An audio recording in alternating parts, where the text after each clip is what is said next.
След увеличението може ли да има промяна на кредитния пазар у нас? Питаме сега кредитния консултант Петър Илиев, който вече при нас в студиото. Здравейте, господин Илиев. Здравейте, добре дошли. Кажете ни сега, възможна ли е някаква промяна на фона на това, което виждаме?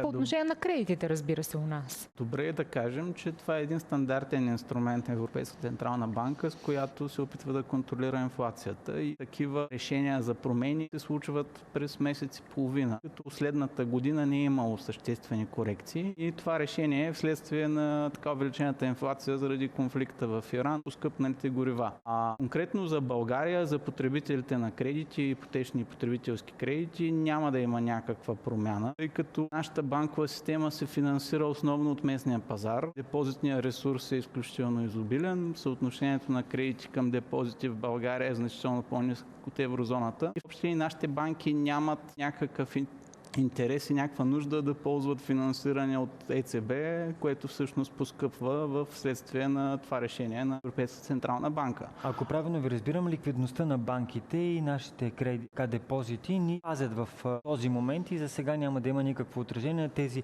наши зрители, които имат ипотечни или потребителски кредити. Точно така, лихвите по депозитите в България са най-ниските в еврозоната и лихвите по кредитите са едни от най-ниските, и докато банките ползват такъв изобилен ресурс на ниска цена, лихвите по кредити на физическите лица ще са ниски. Не очакваме някакви промени в обозримо бъдеще при ипотечните и при потребителските кредити. Малко по-различна е ситуацията при бизнеса, защото голяма част от фирмените кредити, променливите лихвени проценти там са обвързани с индекс Юрибор, а Юрибора веднага реагира при промяна на основната лихва на Европейска централна банка, така че там може да има някакви известни увеличения, но тук говорим за нещо в рамките на 0,25% пункта.